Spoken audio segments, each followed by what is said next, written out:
Hi everyone. Namaste. I'm Sneha Chakraborty and I am an artist.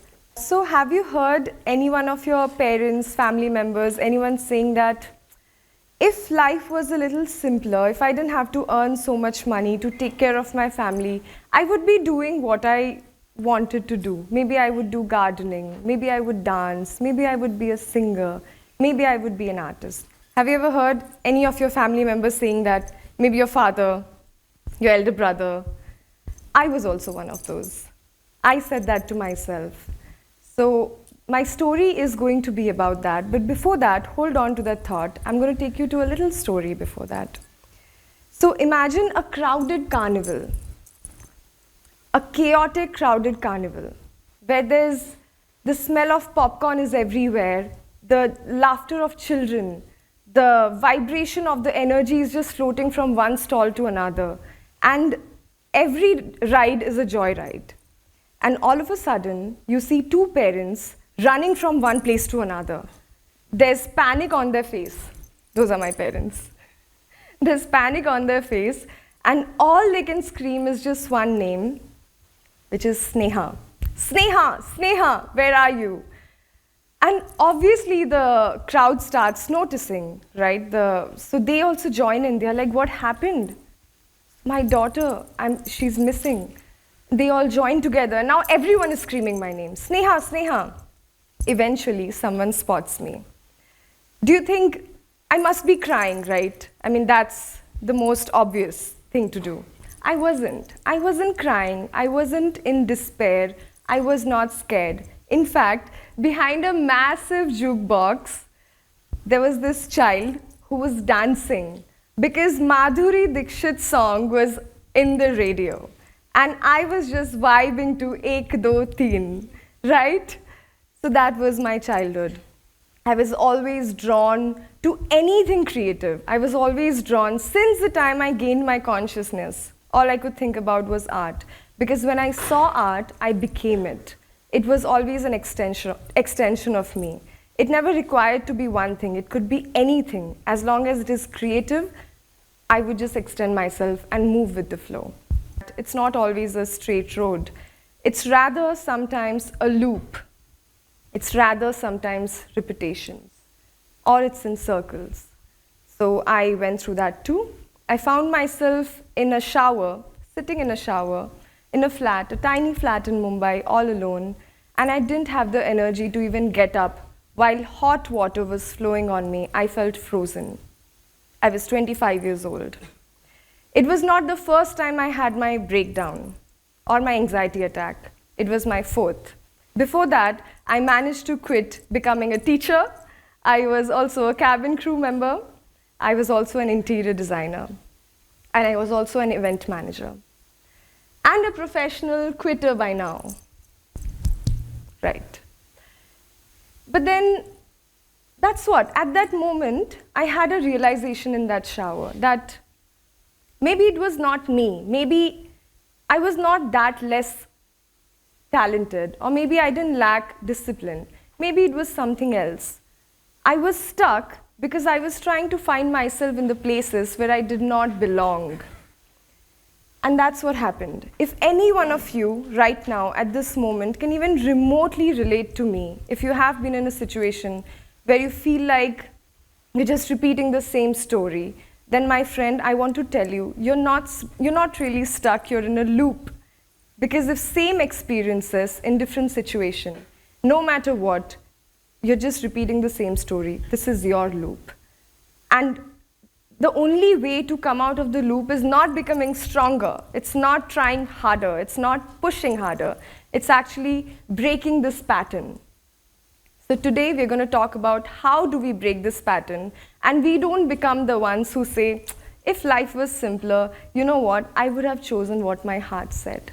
So I have 3 steps for you that worked for me. So let's talk about that. The first step is stillness. You know, we don't get trapped in routines. We keep saying that life is mundane, it's regular, everything the same, every day the same story is happening. It's really not like that. We don't get trapped in that routine. We get trapped away from ourselves, from our reality, who we really wanted to be. I always wanted to become an artist. And let me share this with you. Till the age of 25, I never even touched my first paintbrush. I didn't know how to paint. But then I loved everything creative, and that's what mattered to me. And so, after that, when I was in that shower, when nothing else helped me, when I was completely broken, or I felt I was completely broken, I reached out to something that felt familiar to me. I didn't reach out to a job, I didn't reach out to a 5-year goal, I reached out to a paintbrush. And that was the change, that was the shift in my story, because I found my stillness, I found my meditation. The second one is carving. Most of us live inside a box we didn't build. Now your parents are handing down a box that they created because that box was carved by their parents. And that's being now handed over to you. Follow this rule. Don't ask too many questions. This is how life works. It's safe, it's secure. Listen, this is just go with the flow. But it's not always like that, is it? We have to let this carving happen to ourselves. We have to find our reality. And when I reached to that paintbrush, initially nothing happened. I was only painting in my room. And then something shifted slowly. I took my first workshop. And then I painted my first mural. And then I was taking 200 plus workshops. I painted murals all across the country, like an open journal that narrated my story and people's story. I collaborated with so many national and international brands that my previous Sneha, my past self, would have otherwise never even imagined. But more than that, something happened. I met so many strangers on the way. I met so many beautiful people, shared their stories, became their friends. We connected, I learned their culture, and they learned my culture. I tried so many different kinds of food. And one thing I realized, we are all the same. We are all the same. We are all same people deep inside. Different skin tone, different body, different culture, different language, different problem, different situation and different environment. And yet, deep down, we are all the same human being. And that was something that I otherwise could have never even imagined. Because I was someone who always thought, how do I talk to you? Because you have a different story, you're going through something else. But deep down, we want the same thing, right? I found my life's purpose and I started understanding life. The carving happened. So let life carve you. When something is happening to you, don't just give into it. Understand it. Be still. Take a deep breath and understand why is it happening to you. What can you do out of it? What is your best version that you can take out of that? And let the carving happen. And the third part is float. Now see, that little child, that 2-year-old child never really left. She was always dancing like the way she was dancing in that carnival.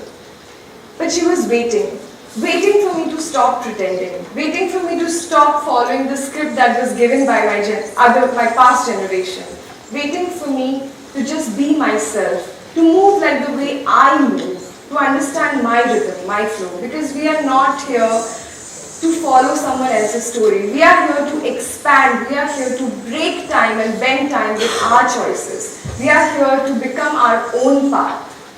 So I want to ask you this today. What's your music? Find that, follow that, and dance to that, because that's your story. Thank you.